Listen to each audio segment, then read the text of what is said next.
विद्यार्थियों, आप पढ़ रहे थे आपकी पाठ्य पुस्तक का 11वां पाठ प्राणेभ्यो अपि प्रियः सुहृद, प्राणों से भी प्रिय होता है मित्र। और इस पाठ के अंतर्गत विद्यार्थियों आपने 4 भागों का अध्ययन कर लिया था और 4 भागों के अंतर्गत जो ये नाट्यांश है उसमें आपने अब तक पढ़ा कि किस प्रकार चाणक्य और चंदन दास के बीच अमात्य राक्षस को लेकर के जो संवाद हो रहा था वह किस मोड़ पे पहुंचता है कि चाणक्य कहता है कि तुम झूठ बोल रहे हो और उधर चंदन दास कहता है कि नहीं, मैं झूठ नहीं बोल रहा, मेरे घर पर अमात्य राक्षस का परिवार और वह नहीं है।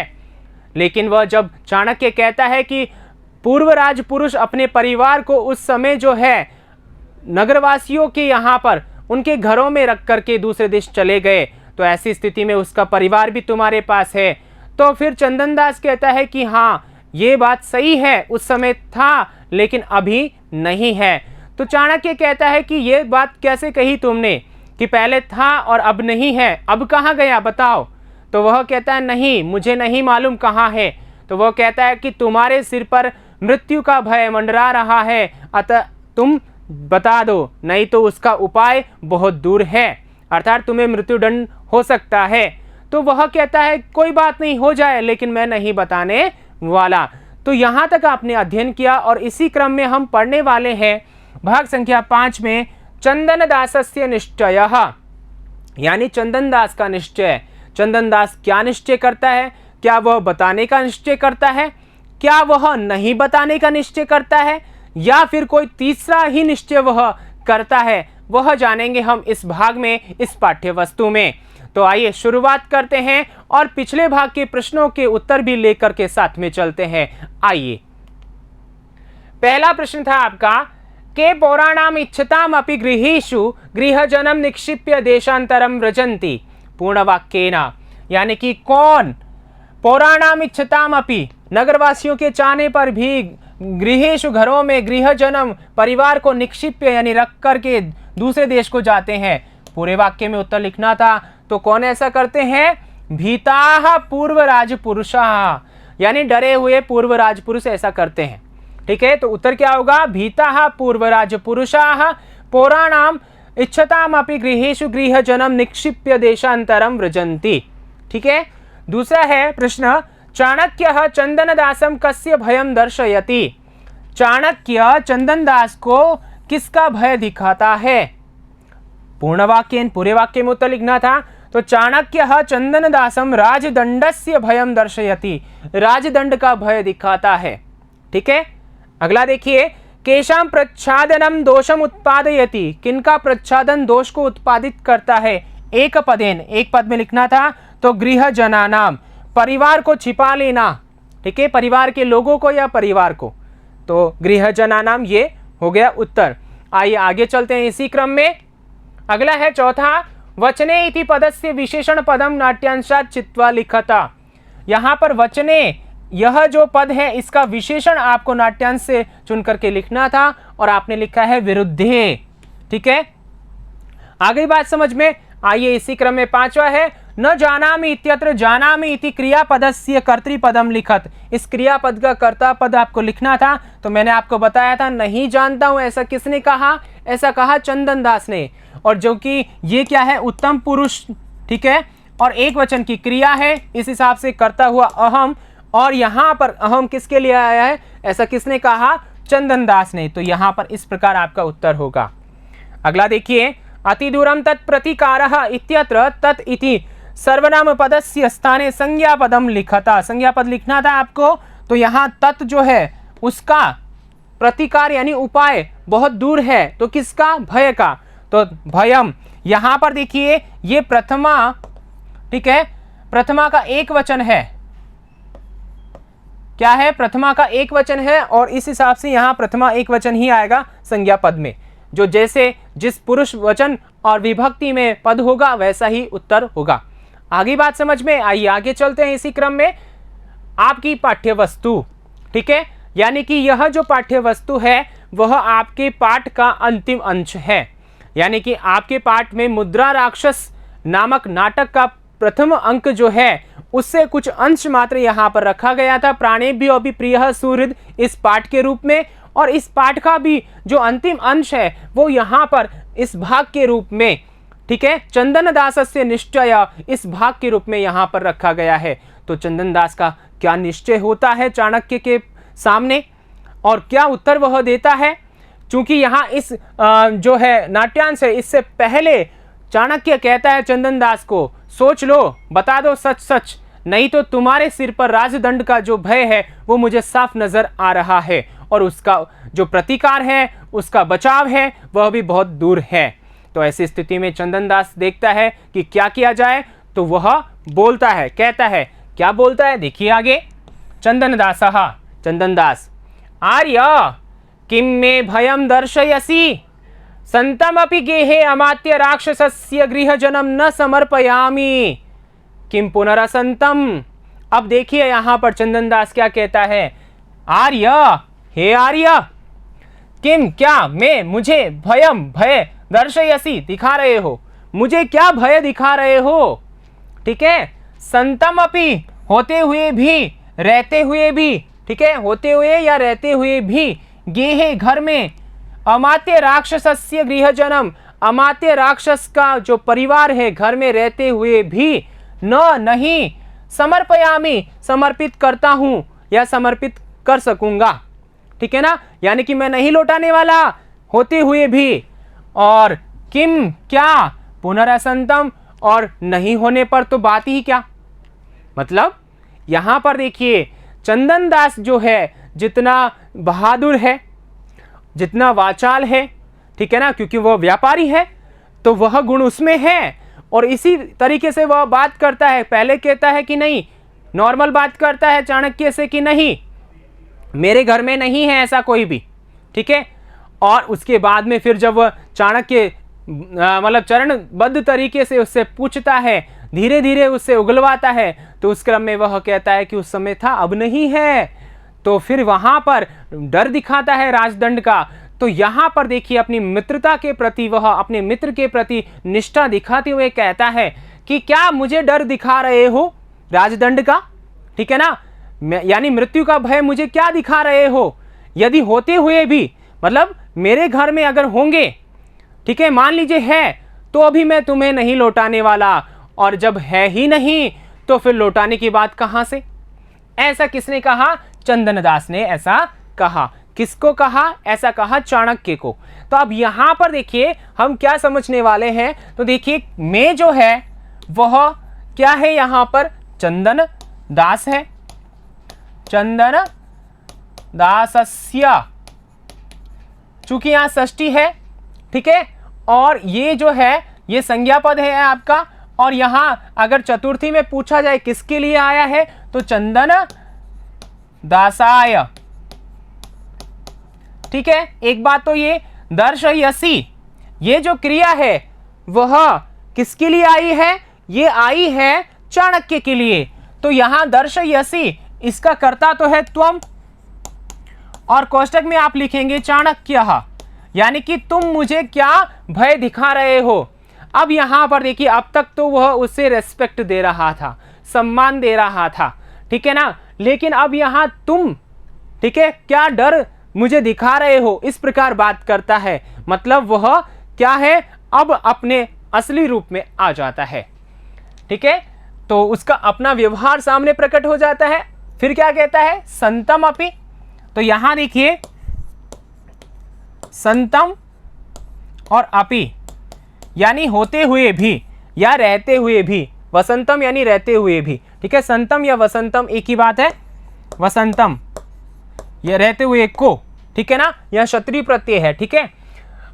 तो ऐसे को गेहे यानी घर में, गृहे, ठीक है, अमात्य राक्षस का जो परिवार है उसको न समर्पयामी, नहीं समर्पित करूंगा। तो समर्पयामी यहां ये क्रिया है, इसका कर्ता अहम, और ये अहम जो है चंदन दास के लिए है, यहां स है, ठीक है ना। किम पुनरसंतम, और फिर नहीं होने पर तो बात ही अलग है ना, तो यहां पुनः असंतम, ठीक है ना, नहीं होने पर या नहीं रहते हुए को, तो कैसे लौटाऊंगा? लौटा ही नहीं सकता, ठीक है ना। तो ये दोनों ही बात यहाँ पर चंदन दास ने कह दी और उसकी मनोवृत्ति जो है, व्यवहार है, उसको भी प्रकट कर दिया कि अब मैं तुम्हें नहीं लौटाने वाला। तो यहाँ पर ये बात हो गई सिद्ध। अब यहाँ देखिए ये चाणक्य है और ये बात कह रहे हैं ये जो सेठ है, ठीक है, चंदन दास, तो यहाँ इसको ये बता रहा है, बातें चल रही हैं, संवाद चल रहा है। तो इसी क्रम में आगे क्या होता है देखिए। चाणक्य कहते हैं चंदन दास एष एव ते निश्चय, ठीक है, चंदन दास, हे चंदन दास, एष एव यही, एष यानी यह, एव यानी ही, यह ही अर्थात यही, ते निश्चय तुम्हारा निश्चय है। क्या यही तुम्हारा निश्चय है? तो यहां पर देखिए अब उसने भी, जहां वो सेठ बोल रहा था उसे चाणक्य अब सीधा नाम से बोलता है कि चंदन दास एष एव यही ते तुम्हारा निश्चय है। तो यहां देखिए चंदन दासस्य संज्ञा शब्द और किसके लिए? चंदन दास के लिए आया है। तो यहां क्या यही तुम्हारा निश्चय है? तो चंदन दास कहता है बाढ़म, हाँ ठीक है, एष एव मे निश्चय, यही मेरा निश्चय है, ठीक है, मैं निश्चय कर चुका हूं कि मैं नहीं बताने वाला, ठीक है। क्या नहीं बताने वाला? अमात्य राक्षस का परिवार कहां छुपा हुआ है ऐसा मैं नहीं बताने वाला, ठीक है, यही मेरा निश्चय है। तो आपको समझ में आ गया कि यहां पर चंदन दास का निश्चय क्या था? अमात्य राक्षस के परिवार को नहीं बताना, उसकी जानकारी नहीं देना उसका निश्चय था, चाहे उसके प्राण ही चले जाए, ठीक है।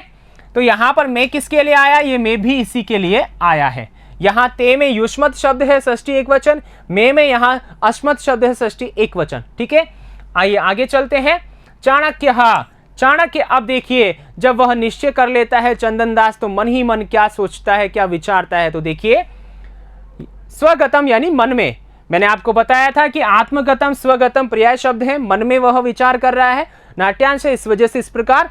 तो मन में क्या सोचता है? साधु, चंदन दास साधु, ठीक है, हे चंदन दास साधु, यानी कि बहुत अच्छा, हे चंदन दास बहुत अच्छा, ठीक है, बढ़िया है, सही है, मतलब वह अच्छा काम कर रहा है ना। एक तरीके से शत्रु तो है चाणक्य का, लेकिन वह अपने मित्र के लिए दृढ़ निश्चय करने वाला है। तो ऐसी स्थिति में वह कह रहा है मन ही मन बहुत बढ़िया।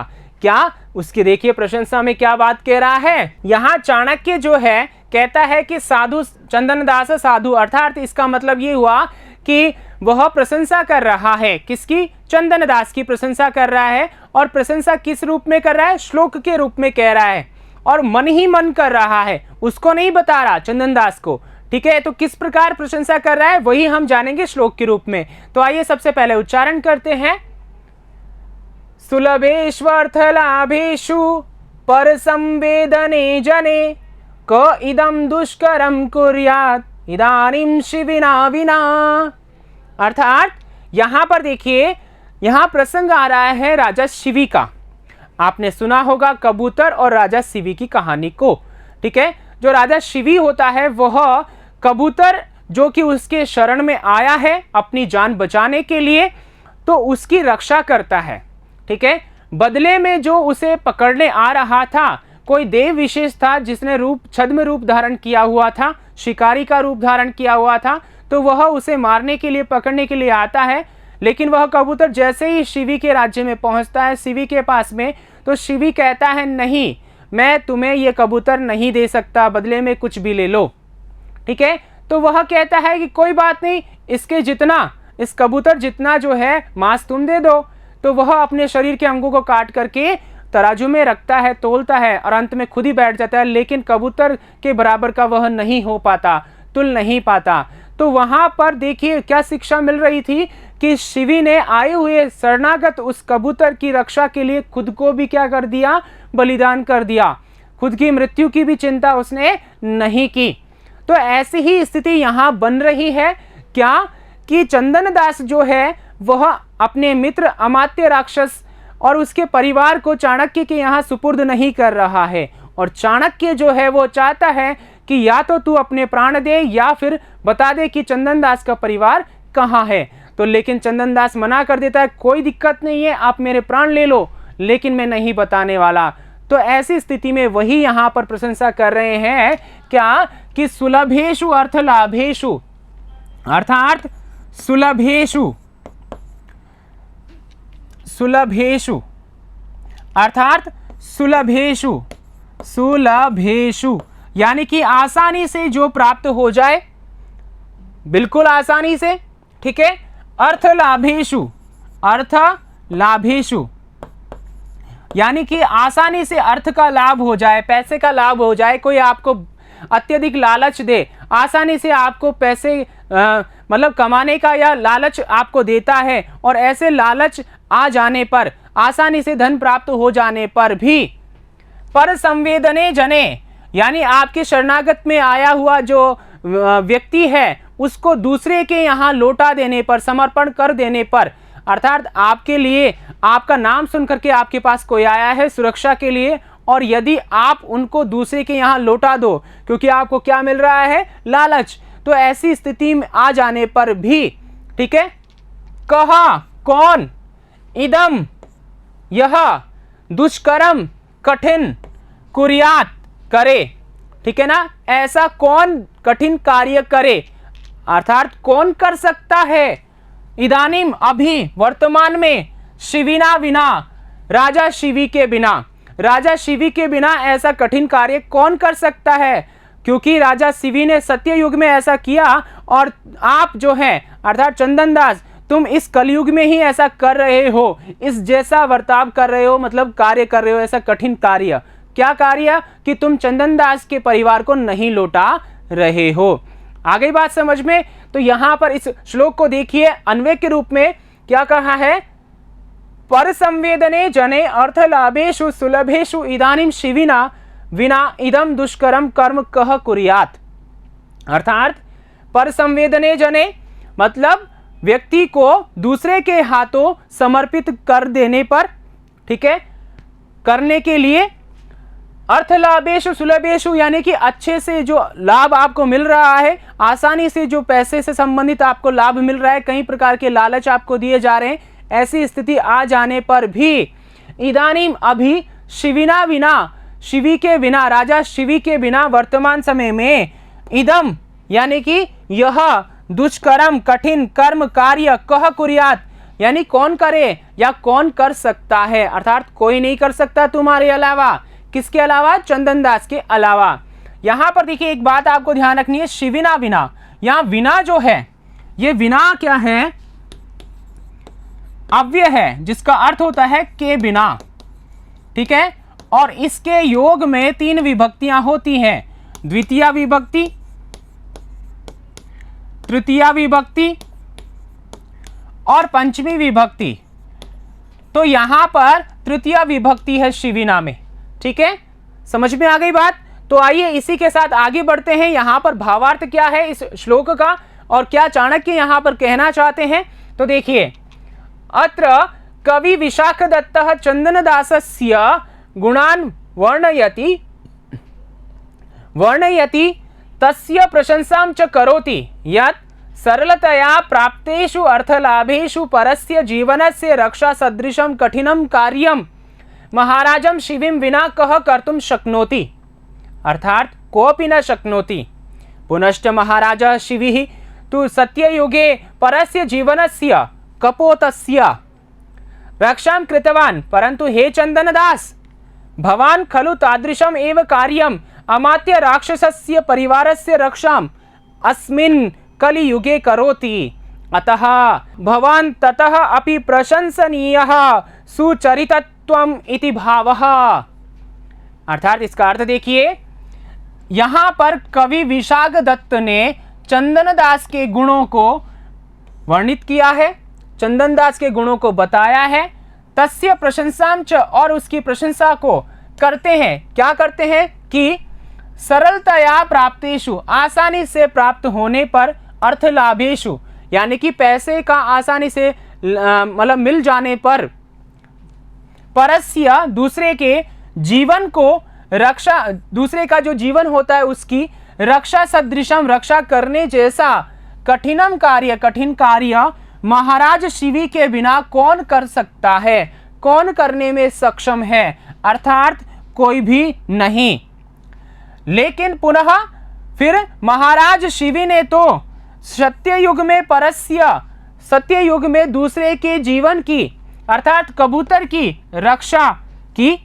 लेकिन हे चंदनदास तुम यहां पर देखिए, हे चंदनदास भवान यानी कि आप, खलु यानी निश्चय ही, तादृशम एव कार्यम उसी प्रकार का कार्य अर्थात अमात्य राक्षस के परिवार की रक्षा अस्मिन कलियुगे इस कलियुग में करोति करते हो यानी कि कर रहे हो। अतः इसलिए भवान आप ततः अपि उससे भी, किससे, यहाँ शिवी के द्वारा किए गए कार्य से भी प्रशंसनीय, प्रशंसा के योग्य सुचरितत्वम यानी अच्छा आचरण किया गया है, उससे भी प्रशंसनीय कार्य तुमने किया है, ऐसा यहाँ पर चाणक्य के मन में आता है। वह मन ही मन सोचता है, अपने मन में चंदनदास की प्रशंसा करता है। ठीक है, तो यहाँ पर ये आपका जो पाठ है वो हो जाता है समाप्त। तो यहाँ आपने क्या पढ़ा विद्यार्थियों, यहाँ पर आपने पढ़ा कि प्राणिभ्यो अपि प्रियः सुहृद, यानी प्राणों से भी प्रिय होता है कौन, मित्र। तो मित्र का जो कर्तव्य होता है वह यह होता है कि अपने मित्र को जितना हो सके सपोर्ट करे, सहयोग करे। तो यहाँ पर देखिए अपने मित्र की रक्षा की जानी चाहिए, चाहे अपनी जान ही क्यों ना चली जाए।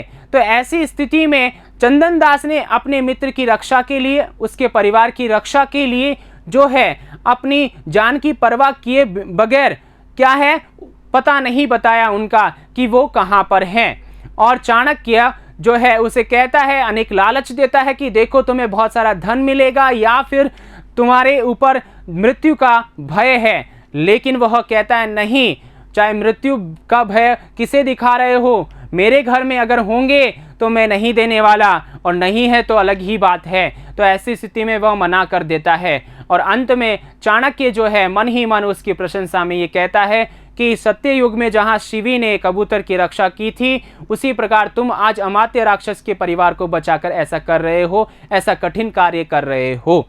ठीक है, तो यहाँ पर उम्मीद करता हूँ कि आपने यह नाट्यांश अच्छे से समझ लिया होगा। यहाँ से संबंधित सभी प्रश्न आपने कर लिए होंगे, लिख लिए होंगे। तो आइए इसी क्रम में आगे चलते हैं हम। आगे देखिए शब्दार्थः, संतम वसंतम रहने वाले को, गेहे गृहे घर में, समर्पयामि अर्पयामि लौटाता हूँ, असंतम न निवसंतम न रहने वाले को, बाढ़म आम ठीक, स्वगतम आत्मगतम मन में, साधु सुष्टु यानी ठीक, सुलभेषु सरलतया प्राप्तेषु आसानी से, अर्थलाभेषु धन प्राप्तेषु धन प्राप्ति होने पर। आगे देखिए, संवेदने समर्पणे कृते सति समर्पण पर, लौटाने पर, दुष्करम कष्ट साध्यम कठिन, शिविना महाराजेन शिविना महाराज शिवी के जने लोके संसार में। ठीक है, आइए आगे चलते हैं। विशेष की बात करते हैं संधि की। तो पुनरअसंतम पुनः धन असंतम ऋत्व विसर्ग संधि है, एषा एव एषा धन एव विसर्ग लोप संधि है, सुलभेषु अर्थलाभेषु सुलभेषु अर्थलाभेषु यण संधि है। समास की बात करते हैं तो असंतम न सन इति असन नए तत्पुरुष समास और तम असंतम। ठीक है, आगे बात समझ में। तो आइए आगे चलते हैं मूल्यांकन प्रश्नों की ओर। तो यहां पर आप इन मूल्यांकन प्रश्नों को लिखिए अपनी उत्तर पुस्तिका में इस 5वें भाग के, और यहां पर उत्तर भी लिखने का प्रयास करें। तो देखिए पहला प्रश्न है, चंदनदासः कस्य गृहजनं न समर्पयति एकपदेन। दूसरा है, अस्मिन् नाट्यांशे चंदनदासस्य दूसरा प्रश्न है, अस्मिन् नाट्यांशे चंदनदासस्य तुलना केन सह कृता एकपदेन। तीसरा है, किम मे भयं दर्शयसि इति कह कम प्रति कथयति पूर्णवाक्येन। आगे देखिए चौथा, संतम इति पदस्य विलोम शब्दम लिखता नाट्यांशात्। पांचवा है, आत्मगतम इति पदस्य पर्यायवाची शब्दम लिखता नाट्यांशात्। छठा है, एष एव ते निश्चय इत्यत्र ते इति सर्वनाम पदस्य स्थाने संज्ञा पदम लिखता। आगे देखिए सातवां प्रश्न इस प्रकार है, आर्य किम में भयं दर्शयसि इत्यत्र आर्य इति पदम कस्मै प्रयुक्तम। आठवां प्रश्न है, सुलभेषु अर्थलाभेषु इति पदस्य संधि विच्छेदम कृत्वा संधे नामापि लिखता। तो विद्यार्थियों, इस प्रकार यहाँ पर इस भाग से संबंधित 8 प्रश्न हैं जो कि आपने अपनी उत्तर पुस्तिका में लिख लिए होंगे। और यहाँ पर यह पाठ जो है आपका 11वां पाठ प्राणेभ्यो अपि प्रियः सुहृद समाप्त हो जाता है, जहां पर आपने देखा कि यहाँ पर किस प्रकार से चंदनदास जो है अपने मित्र राक्षस के परिवार को बचा लेता है और मृत्यु का भय दिखाने के उपरांत भी चाणक्य के द्वारा वह अपना निश्चय नहीं बदलता। और यहाँ पर चाणक्य के द्वारा मन ही मन उसकी प्रशंसा शिवी से की गई है, अर्थात उसकी तुलना राजा शिवी से की गई है। तो विद्यार्थियों, यहाँ पर आपको यहाँ सीख मिली है कि किस प्रकार आप भी अपनी मित्रता में निष्ठ रहें, दृढ़ निश्चय रखें। ठीक है विद्यार्थियों, तो यहाँ पर आप इनके उत्तर लिखिए। आगे मिलेंगे अभ्यास प्रश्नों के साथ, तब तक के लिए धन्यवाद।